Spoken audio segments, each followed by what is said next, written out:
आइए बच्चों देखते हैं अब example 7.5। Find the torque of a force 7 caret i plus 3 caret j minus 5 caret k about the origin. The force acts on the particle whose position vector is caret I minus caret J plus caret K.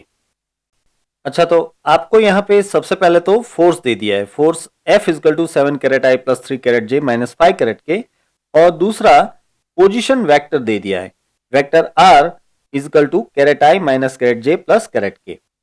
तो सीधी सी बात है कि torque find करने के लिए हमारे पास equation ही है, torque tau equal to R cross F, right. अब यहां पे क्रॉस प्रोडक्ट है और ये दोनों ही वेक्टर 3 डायमेंशनल वेक्टर है, तो इसे सॉल्व करने के लिए डिटरमिनेंट फॉर्म जो है वो हमें ज़्यादा आसान पड़ेगा। तो मैं यहाँ पे डिटरमिनेंट ले रहा हूँ इस तरह से। देखिए पहली रो में तो मुझे कैरेट आई, कैरेट जे और कैरेट के ही लिखना है, राइट। फिर दूसरी रो में आर के कंपोनेंट यानी कि 1 -1 और 1। तीसरी रो में एफ के कंपोनेंट यानी कि 7, 3 और -5।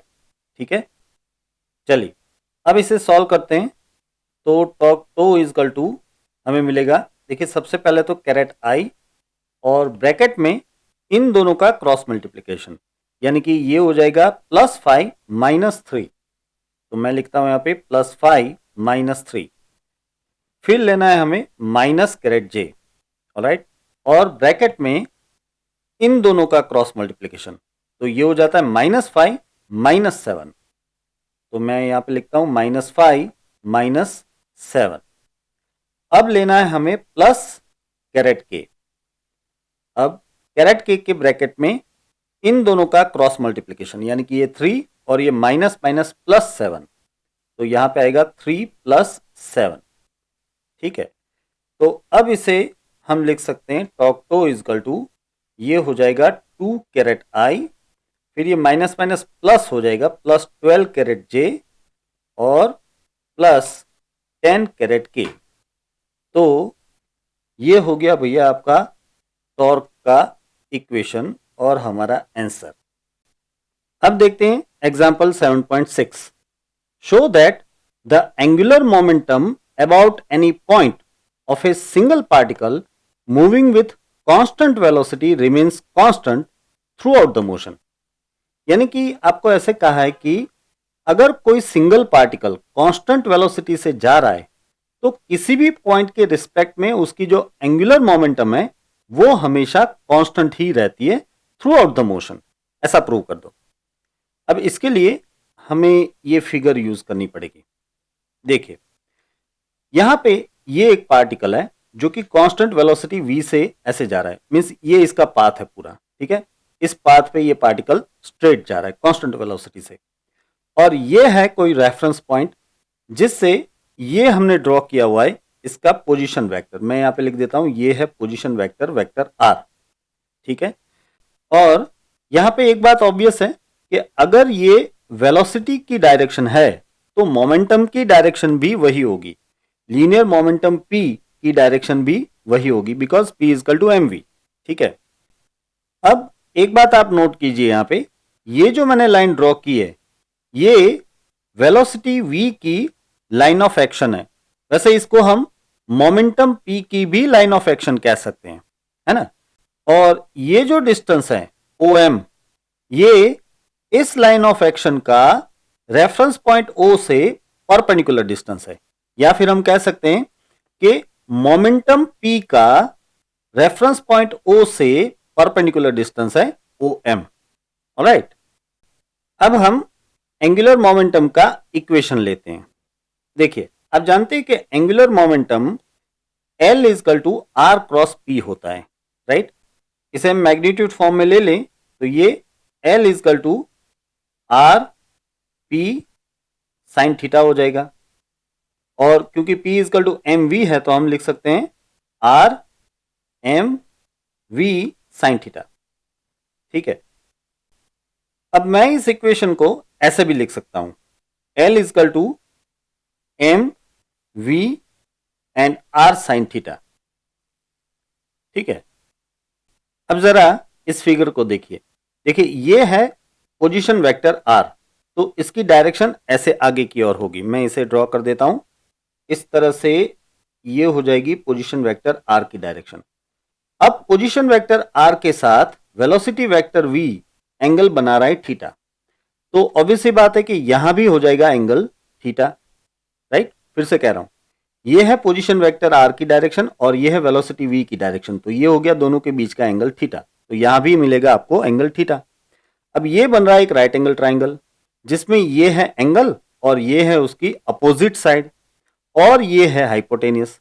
अब आप जानते हो कि opposite side equal to hypotenuse into sine theta, यानी कि ये जो अपोजिट साइड है ना, इसके लिए हम लिख सकते हैं इस तरह से, हम लिख सकते हैं इसे R sine theta, because hypotenuse क्या है इसमें आर, तो ये हो गया आर साइन थीटा।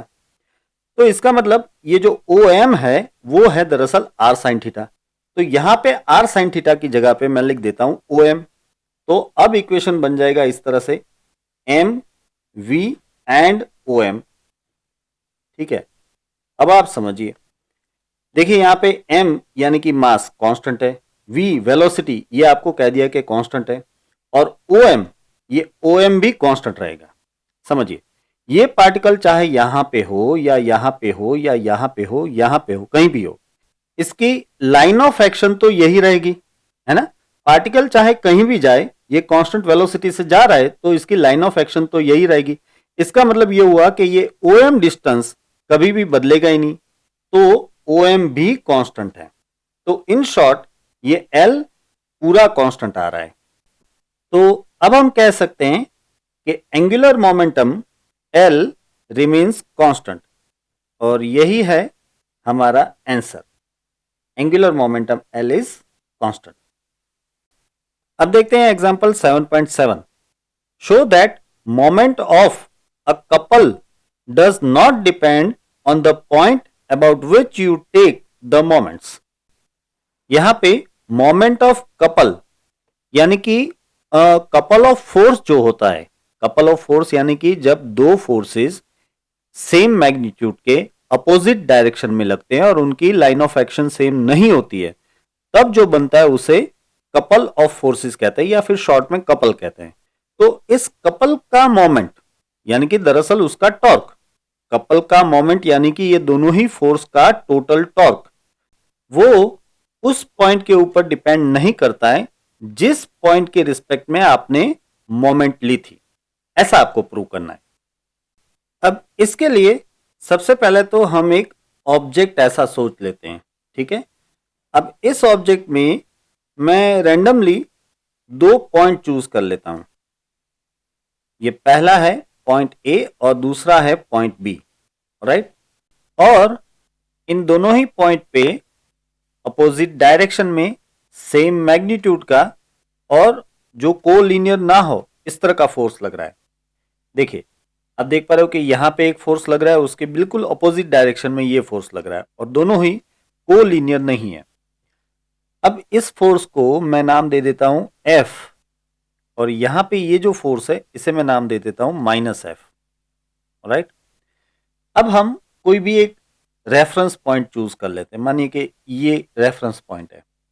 अब इस रेफरेंस पॉइंट से ए पॉइंट के लिए और इसी तरह से बी पॉइंट के लिए पोजीशन वेक्टर तैयार करते हैं हम।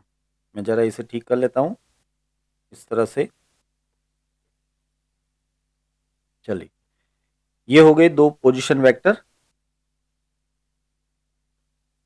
इसे नाम दे देते हैं हम वेक्टर R1 और वेक्टर R2, राइट। ये है रेफरेंस पॉइंट O।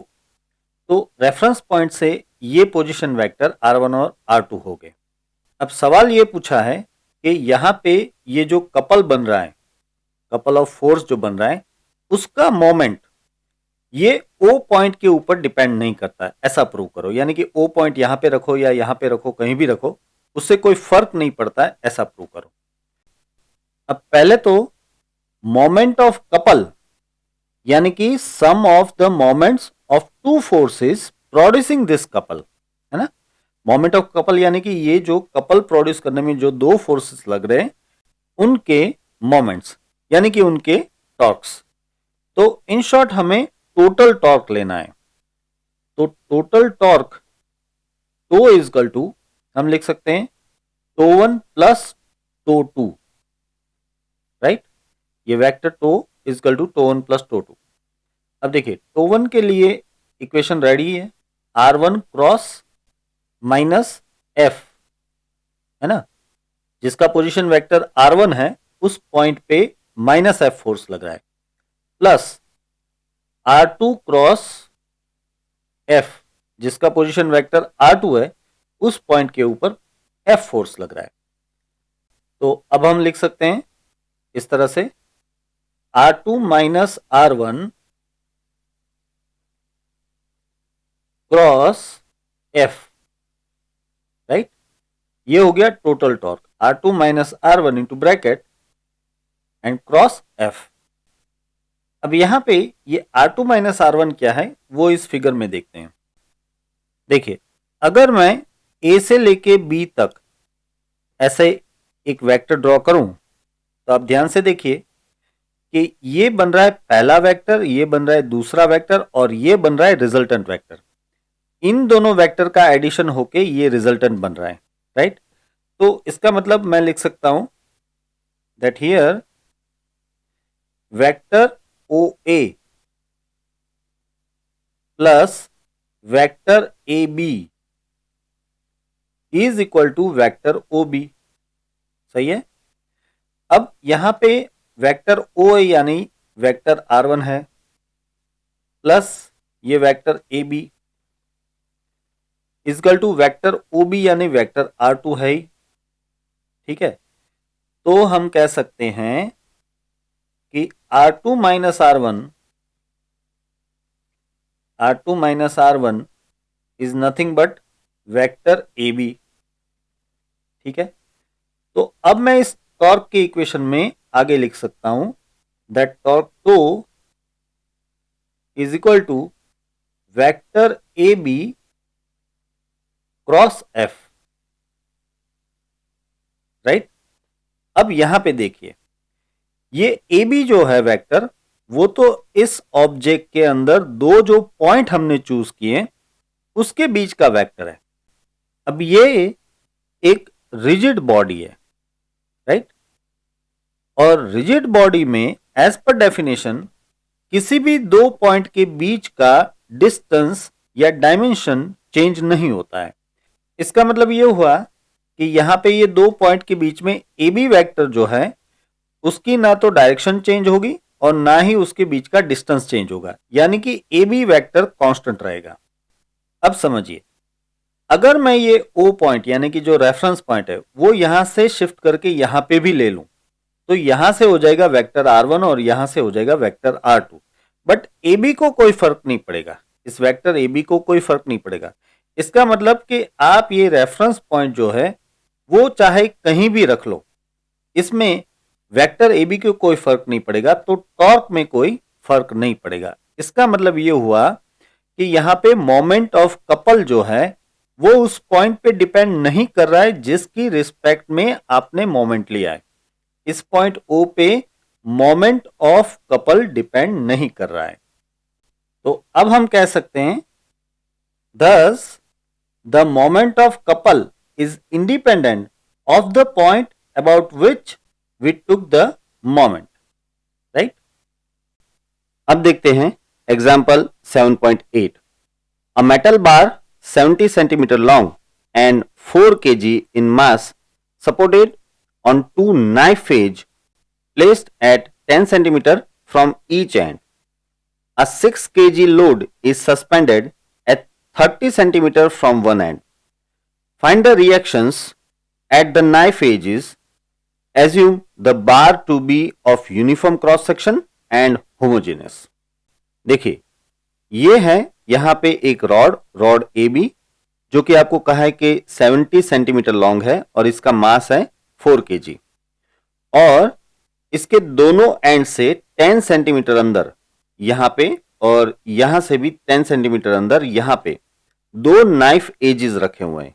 ये नाइफ एजेस यानी और कुछ नहीं, इस तरह से ट्रायंगल शेप का, प्रिज्म जैसे शेप का दरअसल एक सपोर्ट, ये सपोर्ट है और कुछ नहीं है। यहां से ये ट्रायंगल शेप का दिख रहा है क्योंकि ये दरअसल प्रिज्मेटिक शेप का सपोर्ट है। ऑलराइट, तो ये नाइफ एजेस जो है उसके ऊपर ये रॉड ऐसे रखा हुआ है। ये है रॉड का सेंटर ऑफ ग्रेविटी, जहां से इस रॉड का वेट W दिखाया हुआ है। अब पहले एंड से 30 सेंटीमीटर दूर यहां पे एक P पॉइंट है, जहां पे एक लोड अप्लाई किया हुआ है, लोड लटकाया हुआ है। वैसे यहां पे ये लोड इन लोगों ने दिखाया नहीं है, मैं जरा शो कर देता हूं ताकि कंफ्यूजन ना रहे। तो ये हो गया लोड, राइट, और ये जो लोड है इसका मास है 6 kg। तो ये 6 kg की वजह से यहां पे जो वेट प्रोड्यूस होगा वो दिखाया हुआ है W1 करके, ये जो है W1 वेट है।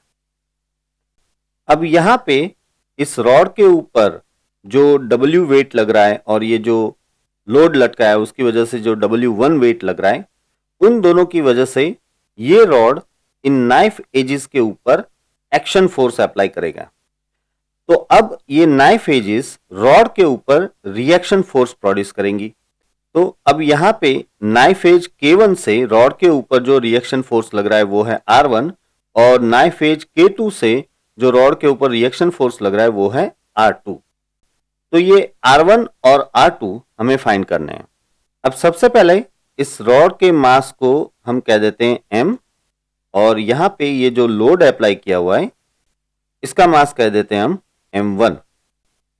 अब M यानी आपको 4 kg दिया है, तो इससे W हम ले सकते हैं, W इजकल टू mg हो जाएगा, और M यानी कि 4 है तो मैं लिख लेता हूं यहां पे 4g करके, ये 4g। इसी तरह से M1, ये M1 है हमारे पास 6 kg का, तो M1 इजकल टू 6 kg, तो इससे W1 आपको मिल जाएगा M1g, यानी कि हम लिख सकते हैं 6g न्यूटन। यहां पे W जो है वो है 4g न्यूटन और W1 जो है 6g न्यूटन है। अब सारे डिस्टेंस मेंशन कर लेते हैं हम। देखिए ये A से लेके K1 ये तो 10 सेंटीमीटर है, और B से लेके K2 ये भी 10 सेंटीमीटर है। तो AK1 is equal to BK2 and they both are 10 centimetre. फिर देखिए ये सेंटर ऑफ ग्रेविटी है, राइट। तो A से लेके G का जो डिस्टेंस है और B से लेके G का जो डिस्टेंस है ये दोनों हो जाएंगे कितने, 35 सेंटीमीटर। मैं लिख लेता हूं A से G और इसी तरह से B से G, ये दोनों डिस्टेंस हो जाएंगे 35 सेंटीमीटर, क्योंकि पूरा रॉड जो है 70 सेंटीमीटर का है। अब समझिए ये जो पॉइंट P है ना, ये आपको 30 सेंटीमीटर दिया है। ये पॉइंट P 30 सेंटीमीटर पे है, यानी कि AP डिस्टेंस जो है वो 30 सेंटीमीटर है, ये हो जाता है 30 सेंटीमीटर। अब बात करें हम PG डिस्टेंस की, तो समझिए ये A से लेके G 35 है और A से लेके P 30 है, तो PG हो जाएगा 5 सेंटीमीटर। तो PG यानी कि 5 सेंटीमीटर। अब ये K1G और K2G ये दोनों हो जाएंगे 25 सेंटीमीटर, क्योंकि A से लेके G 35 है और A से लेके K1 10 है, तो ये हो जाएगा K1G जो कि 25, इसी तरह से K2G भी 25 सेंटीमीटर ही होगा। तो अब K1G और K2G ये दोनों ही डिस्टेंस 25 सेंटीमीटर के। अब यहां पे ये रॉड ना तो कोई लीनियर मोशन कर रहा है ना तो कोई रोटेशनल मोशन कर रहा है ना। तो इसका मतलब कि इसमें ट्रांसलेशनल इक्विलिब्रियम भी है और रोटेशनल इक्विलिब्रियम भी है। सबसे पहले हम बात करते हैं ट्रांसलेशनल इक्विलिब्रियम से। Rod is having translational equilibrium, so sigma Fi will be equal to 0। अब सिग्मा Fi यानी कि जितने भी फोर्सेस हैं उसका टोटल सम लेना है, वेक्टर सम लेना है। देखिए एक फोर्स ये लग रहा है R1, एक फोर्स ये लग रहा है W1, एक फोर्स ये लग रहा है W, और एक फोर्स ये लग रहा है R2। अब ये R1 और R2 पॉजिटिव डायरेक्शन में है तो इन्हें पॉजिटिव लेंगे, और W1 W ये दोनों नेगेटिव डायरेक्शन में है तो इन्हें मैं नेगेटिव लूंगा। तो अब हम लिख सकते हैं R1 plus R2 minus W1 minus W equal to 0। यानी कि हम कह सकते हैं कि R1 plus R2 equal to W1 plus W। अब देखिए W1 जो है वो है 6G और प्लस W यानी कि 4G, तो ये हो जाता है टोटल 10G। अब अगर G की वैल्यू हम 9.8 ले लें तो R1 प्लस R2 की वैल्यू मिल जाएगी। R1 प्लस R2 हो जाएगा 98 न्यूटन। इसे कह देते हैं हम इक्वेशन 1। अब देखिए ये रॉड रोटेशनल इक्विलिब्रियम में भी है, तो हम लिख सकते हैं that rod is also having rotational equilibrium, so sigma tau i equal to 0। यानी कि सभी टॉर्क का वेक्टर एडिशन जो है वो 0 हो जाएगा। अब इसके लिए हमें फिगर की वापस जरूरत पड़ेगी, तो मैं यहां पे ये फिगर वापस ले रहा हूं। अब देखिए हम सारे टॉर्क जी की रिस्पेक्ट में फाइंड करेंगे। अब आपको पता है कि टॉर्क का इक्वेशन है F R sine theta, right. यानी कि आप लिख सकते हो कि torque equal to force into perpendicular distance. R sine theta जो है वो परपेंडिकुलर डिस्टेंस है। तो हम इस इक्वेशन का यूज करके जी की रिस्पेक्ट में सारे टॉर्क्स ऐड करेंगे, और वो भी वेक्टर फॉर्म में। यहां पे आप जानते हो कि अगर टॉर्क ऑब्जेक्ट को क्लॉकवाइज डायरेक्शन में घुमाता है तो ऐसा टॉर्क नेगेटिव लेना चाहिए, और अगर टॉर्क ऑब्जेक्ट को एंटी क्लॉकवाइज डायरेक्शन में घुमाता है तो ऐसा टॉर्क पॉजिटिव लेना चाहिए। अब यहां पे कितने टॉर्क प्रोड्यूस होंगे वो जरा इस फिगर में देख लेते हैं। देखिए सबसे पहले जी की रिस्पेक्ट में ये जो फोर्स लग रहा है R1 वो इस रॉड को ऐसे रोटेट करेगा, यानी कि ये टॉर्क ऐसे लगेगा क्लॉकवाइज डायरेक्शन में। तो इस टॉर्क को मुझे नेगेटिव लेना पड़ेगा। मैं यहां पे लिख देता हूं नेगेटिव टो 1, इसका नाम टो 1। अब जी की रिस्पेक्ट में ये जो फोर्स लग रहा है W1 वो आप समझिए कि इस रॉड को ऐसे रोटेट करेगा, यानी कि टॉर्क ऐसे लगेगा एंटी क्लॉकवाइज डायरेक्शन में। तो इस टॉर्क को हमें पॉजिटिव लेना है और इसे मैं नाम दे देता हूं टो 2। अब ये जो फोर्स लग रहा है W वो जी के ऊपर ही लग रहा है, यानी कि परपेंडिकुलर डिस्टेंस 0 हो गया, तो इससे कोई टॉर्क प्रोड्यूस होगा नहीं। अब बात करते हैं हम R2 फोर्स की। तो जी की रिस्पेक्ट में ये जो R2 फोर्स लग रहा है वो इस रॉड को ऐसे घुमाएगा, यानी कि टॉर्क इस तरफ लगेगा एंटी क्लॉकवाइज डायरेक्शन में, तो इसे हम पॉजिटिव लेंगे, और मैं लिख देता हूं यहां पे ये टॉर्क टो 3 जो कि पॉजिटिव रहेगा। तो टोटल 3 टॉर्क हैं, इसलिए अब मैं आगे लिखता हूं। हमने आगे लिखा कि sigma tau i equal to 0, यानी कि minus tau 1 plus tau 2 plus tau 3 all will be equal to 0। अब देखिए टो 1 के लिए बात करें तो फोर्स है R1 और परपेंडिकुलर डिस्टेंस है इसका K1G जितना, तो मैं यहां पे लिखता हूं माइनस फोर्स कितना है R1 और परपेंडिकुलर डिस्टेंस है इसमें K1G। फिर टो 2 की बात करें तो ये जो टॉर्क लग रहा है वो P पॉइंट के ऊपर लगने वाले फोर्स W1 की वजह से है, तो फोर्स है W1 और परपेंडिकुलर डिस्टेंस है इसका PG जितना, तो यहां पे लिखते हैं हम फोर्स है W1 और परपेंडिकुलर डिस्टेंस है PG जितना। प्लस टो 3 की बात करें तो यहां पे फोर्स है R2 और G से इसका परपेंडिकुलर डिस्टेंस है GK2, तो मैं लिखता हूं यहां पे फोर्स है R2 और परपेंडिकुलर डिस्टेंस है इसका GK2 या फिर K2G भी कह सकते हैं, इजकल टू ऑल मिला के हो जाता है 0। अब यहां पे R1 R2 के सिवा सारी वैल्यूज हमारे पास हैं। देखिए K1G 25 सेंटीमीटर है। फिर W1 आपको याद होगा 6G जितना है। अब G 9.8 ले लेते हैं तो ये हमें मिल जाएगा 58.8 न्यूटन, और जो PG डिस्टेंस है वो आपको पता है सिर्फ 5 सेंटीमीटर है, तो यहाँ पे 5 सेंटीमीटर प्लस R2 हमें पता नहीं है, K2G 25 सेंटीमीटर है, इजकल टू 0। अब आगे सॉल्व करते हैं। मैं इस पूरे इक्वेशन को 25 से डिवाइड कर लेता हूं, तो ये इक्वेशन हो जाएगा -R1 प्लस यहां पे आपको मिल जाएगा 11.76 प्लस R2 इजकल टू 0, यानी कि ये हो जाएगा R1 minus R2 equal to 11.76 Newton. इसे कह देते हैं इक्वेशन 2। अब हम दोनों इक्वेशन 1 और 2 को ऐड करते हैं। Adding equation 1 plus 2।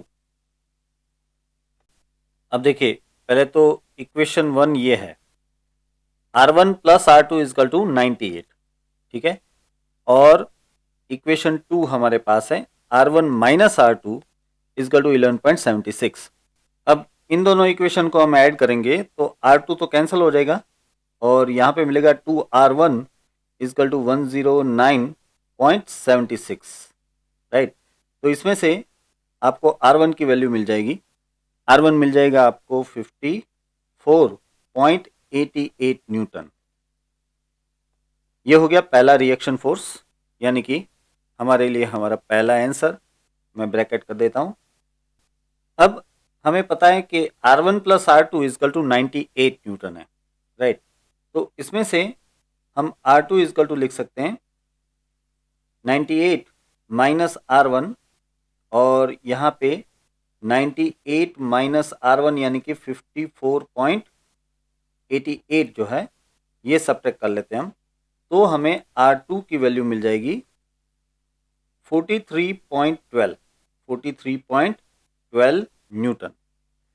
तो इसी के साथ ये हो गया हमारा दूसरा आंसर, यानी कि दूसरा रिएक्शन फोर्स R2, ठीक है। अब देखते हैं example 7.9। A 3 meter long ladder weighing 20 kg leans on a frictionless wall.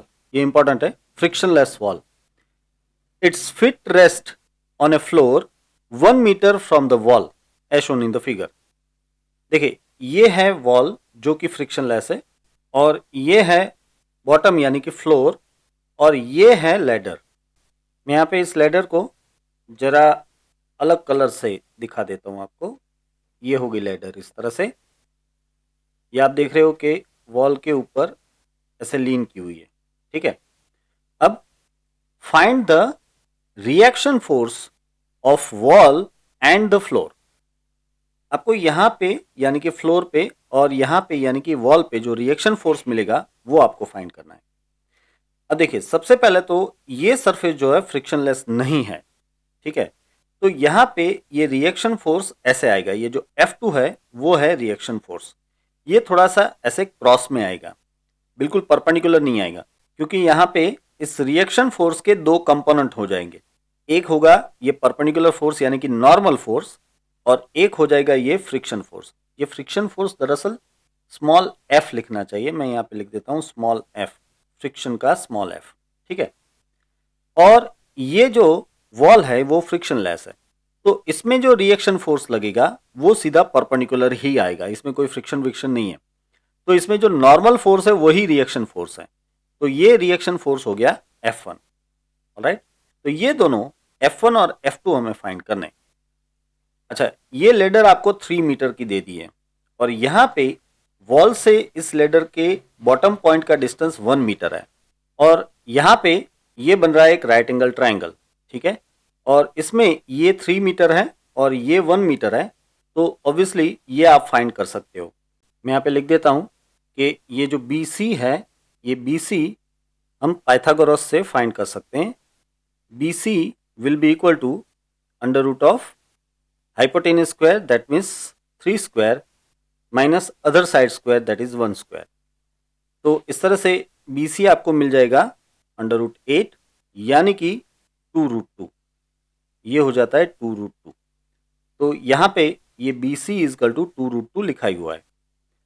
अब समझिए, ये है इस लेडर का सेंटर पॉइंट या फिर सेंटर ऑफ मास। वहां पे ये वेट शो किया हुआ है, वेट W, ठीक है। अब देखिए यहां पे वेट W ये हो जाएगा mg जितना, और मास आपको दे दिया है 20 kg, तो ये 20 मल्टीप्लाइड बाय 9.8 ले लेते हैं तो आपको मिल जाएगा 196 न्यूटन। तो वेट हो गया 196 न्यूटन। अब समझिए, ये सेंटर ऑफ मास से ये जो परपेंडिकुलर शो किया हुआ है DE, ये ऑब्वियसली E जो पॉइंट है वो AC का मिड पॉइंट होगा। इसका मतलब AE और EC ये दोनों ही हाफ हाफ मीटर हो जाएंगे। तो ये भी मैं लिख लेता हूं यहाँ पे कि AE equal to 1/2 metre as well as EC will be also 1/2 metre. अब आगे बढ़े उससे पहले मैं वापिस आपको ये जो रिएक्शन फोर्सेस हैं F1 और F2 ये समझा देता हूँ। देखिए ये जो लेडर है यहाँ पे वॉल पे सपोर्ट ले रही है, यानी कि ये लेडर वॉल के ऊपर ऐसे फोर्स लगाएगी, तो उस वजह से रिएक्शन फोर्स प्रोड्यूस होता है। वॉल लेडर के ऊपर इस तरफ रिएक्शन फोर्स अप्लाई करती है F1। इसी तरह से यहाँ पे आप देखिए, यहाँ पे ये जो लेडर है ना वो इस तरफ फोर्स अप्लाई करेगी, अपने वेट की वजह से इस तरफ फोर्स अप्लाई करेगी। तो उस वजह से इसका जो रिएक्शन फोर्स है, यानी कि फ्लोर जो है लेडर के ऊपर इस तरफ रिएक्शन फोर्स अप्लाई करेगा ऐसे, ठीक है। और इसका एक कंपोनेंट हो जाता है नॉर्मल फोर्स N और एक कंपोनेंट हो जाता है फ्रिक्शन फोर्स F, ठीक है। देखिए अगर ये लेडर स्लिप होती है तो किस तरफ होगी, सोचिए आप। ये लेडर इस तरफ स्लिप होने की कोशिश करेगी, तो ये इसकी एक्सपेक्टेड मोशन है, और एक्सपेक्टेड मोशन की अपोजिट डायरेक्शन में फ्रिक्शन होता है, तो ये हो गया अपोजिट डायरेक्शन में फ्रिक्शन F। तो इस फ्रिक्शन की वजह से ये लेडर अभी स्लिप नहीं हो रही है। अच्छा, यहां तो कोई फ्रिक्शन है ही नहीं, इसलिए हम यहाँ पे फ्रिक्शन शो नहीं कर सकते, ठीक है। चलिए अब समझिए कि ये लेडर अभी इक्विलिब्रियम में है, मैकेनिकल इक्विलिब्रियम में है। अगर मैकेनिकल इक्विलिब्रियम है तो इसका मतलब कि इसमें ट्रांसलेशनल इक्विलिब्रियम भी है और रोटेशनल इक्विलिब्रियम भी है। तो सबसे पहले हम बात कर लेते हैं ट्रांसलेशनल इक्विलिब्रियम की। Ladder is in translational equilibrium, so we can write sigma of I Fxi equal to 0, यानी कि x डायरेक्शन में मीन्स के हॉरिजॉन्टल डायरेक्शन में जितने भी फोर्स लग रहे हैं उसका सम 0 हो जाएगा। अब देखिए यहाँ पे हॉरिजॉन्टल डायरेक्शन में एक लग रहा है ये फ्रिक्शन फोर्स, ये पॉजिटिव x डायरेक्शन में है, और एक लग रहा है ये रिएक्शन फोर्स F1 जो कि नेगेटिव x डायरेक्शन में है, तो इसे मुझे नेगेटिव लेना पड़ेगा। इसके अलावा और कोई भी फोर्स हॉरिजॉन्टल नहीं लग रहा है, तो मैं यहाँ पे लिख लेता हूं कि friction force F minus F1 will be equal to 0। In short हम कह सकते हैं that F will be equal to F1, ठीक है। अभी F यानी कि फ्रिक्शन या फिर F1 इन दोनों में से किसी की वैल्यू हमें नहीं पता, तो इसको मैं कह देता हूं इक्वेशन 1। और दूसरा sigma of I Fyi equal to also 0, यानी कि y डायरेक्शन में मीन्स के वर्टिकल डायरेक्शन में जितने भी फोर्सेस लग रहे हैं उसका समेशन 0 हो जाएगा। अब देखिए वर्टिकल डायरेक्शन में एक तो ये लग रहा है नॉर्मल फोर्स N, और दूसरा लग रहा है ये वेट W, है ना। नॉर्मल फोर्स पॉजिटिव डायरेक्शन में है और वेट नेगेटिव डायरेक्शन में है, और कोई वर्टिकल फोर्स नहीं है। तो मैं लिख सकता हूं यहाँ पे normal force N minus weight W will be equal to 0। तो हम कह सकते हैं normal force is equal to weight, है ना। अब देखिए वेट हमने ऑलरेडी फाइंड कर लिया है, ये है 196 न्यूटन। तो इस तरह से आपको मिल जाता है normal force 196 newton, N equal to 196 newton, ठीक है। इस वैल्यू को हम आगे यूज करेंगे। अब लेडर रोटेशनल इक्विलिब्रियम में भी है, right. Ladder is having rotational equilibrium also, and so we can write that sigma I of 2i is equal to 0, यानी कि टोटल टॉर्क जो है ये 0 होगा। ये टोटल टॉर्क जो हम कैलकुलेट करेंगे वो with respect to point A होगा, with respect to point A. अब समझिए यहाँ पे, देखिए ये है पॉइंट ए, इसके रिस्पेक्ट में सभी फोर्सेस का टॉर्क हमें फाइंड करना है और उसका एडिशन जो है वो 0 हो जाएगा। अब यहाँ पे ये जो नॉर्मल फोर्स है वो और ये जो फ्रिक्शन फोर्स है ये दोनों ही पॉइंट ए के ऊपर ही लग रहे हैं, तो इनसे तो कोई टॉर्क प्रोड्यूस होने वाला है नहीं। ठीक है, अब आ जाते हैं फोर्स डब्ल्यू के ऊपर। देखिए ये जो फोर्स डब्ल्यू यहाँ पे डी पॉइंट पे लग रहा है, उसकी वजह से ये लैडर ऐसे घूमने की कोशिश करेगी, इस ए पॉइंट के रिस्पेक्ट में ऐसे घूमने की कोशिश करेगी। तो मैं ये टॉर्क शो कर देता हूं ऐसे, इस तरह से ये टॉर्क लगेगा, इसे हम नाम दे देते हैं टॉर्क टो 1। अब समझिए ये जो टॉर्क है वो नेगेटिव आएगा, क्योंकि आप देख रहे हो कि ये क्लॉकवाइज घुमाएगा, इस लैडर को क्लॉकवाइज घुमाएगा, राइट। तो ये क्लॉकवाइज टॉर्क लग रहा है, इसलिए हमें लेना है नेगेटिव। अब इस F1 की बात कीजिए। देखिए ए की रिस्पेक्ट में जब इस लैडर पे, इस पॉइंट पे F1 फोर्स लगता है तो ये लैडर ऐसे घूमने की कोशिश करेगी इस तरफ, यानी कि इस लैडर को एंटी क्लॉकवाइज डायरेक्शन में टॉर्क लगेगा। मैं यहाँ पे शो कर देता हूँ, ऐसे एंटी क्लॉकवाइज डायरेक्शन में टॉर्क लगेगा, जिसे मैं टो 2 नाम दे देता हूँ, और ऑब्वियसली ये पॉजिटिव रहेगा, एंटी क्लॉकवाइज टॉर्क है तो पॉजिटिव। बस ये दो ही टॉर्क यहाँ पे दरअसल लग रहे हैं, तो सिग्मा टो आई यानी कि इन दोनों का मुझे एडिशन करना है। तो अब इन दोनों टॉर्क का इक्वेशन हम यहाँ पे लिख लेते हैं। वैसे मुझे यहाँ पे इस फिगर की भी ज़रूरत पड़ेगी, तो मैं ये फिगर यहाँ पे प्लेस कर देता हूँ। चलिए अब देखिए, सबसे पहले तो मैं लिख लेता हूँ यहाँ पे कि सिग्मा टो आई यानी कि minus tau 1 plus tau 2 equal to 0। अब ये जो टो 1 टॉर्क है वो हमें मिलेगा equation force into perpendicular distance. अब यहाँ पे ध्यान से देखिए फोर्स तो W जितना ही है, अब रहा परपेंडिकुलर डिस्टेंस। तो देखिए इस W की जो लाइन ऑफ एक्शन है वो ये है, और A पॉइंट से इस लाइन ऑफ एक्शन का डिस्टेंस, परपेंडिकुलर डिस्टेंस AE है। आई रिपीट, परपेंडिकुलर डिस्टेंस चाहिए हमें, राइट। तो W की लाइन ऑफ एक्शन से A पॉइंट का परपेंडिकुलर डिस्टेंस है AE जितना, तो फोर्स हो गया W1 और परपेंडिकुलर डिस्टेंस है AE जितना। तो मैं यहाँ पे लिखता हूं minus W and the perpendicular distance is A, force into perpendicular distance, right. अब टॉर्क टो 2 फाइंड करना है। अब टो 2 के लिए फोर्स तो हो गया F1, ठीक है। अब F1 का इस पॉइंट A से परपेंडिकुलर डिस्टेंस चाहिए, तो दरअसल मुझे F1 फोर्स की लाइन ऑफ एक्शन लेनी चाहिए और उसका परपेंडिकुलर डिस्टेंस मुझे A से फाइंड करना चाहिए, बट ये परपेंडिकुलर डिस्टेंस दरअसल BC जितना ही हो जाएगा, है ना। तो यहाँ पे फोर्स है F1 और परपेंडिकुलर डिस्टेंस है BC, तो मैं यहाँ पे लिख लेता हूँ फोर्स F1 और परपेंडिकुलर डिस्टेंस है BC and that all equal to 0। अब आपके पास W की वैल्यू तो है ही 196 न्यूटन, तो ये मैंने लिख लिया माइनस 196 न्यूटन। और देखिए AE हमने ऑलरेडी फाइंड किया हुआ है 1/2 मीटर, प्लस F1 हमें पता नहीं है, फाइंड करना है, और BC ये आपको ऑलरेडी दे दिया है 2√2, फिगर में ही है 2√2 इजकल टू 0।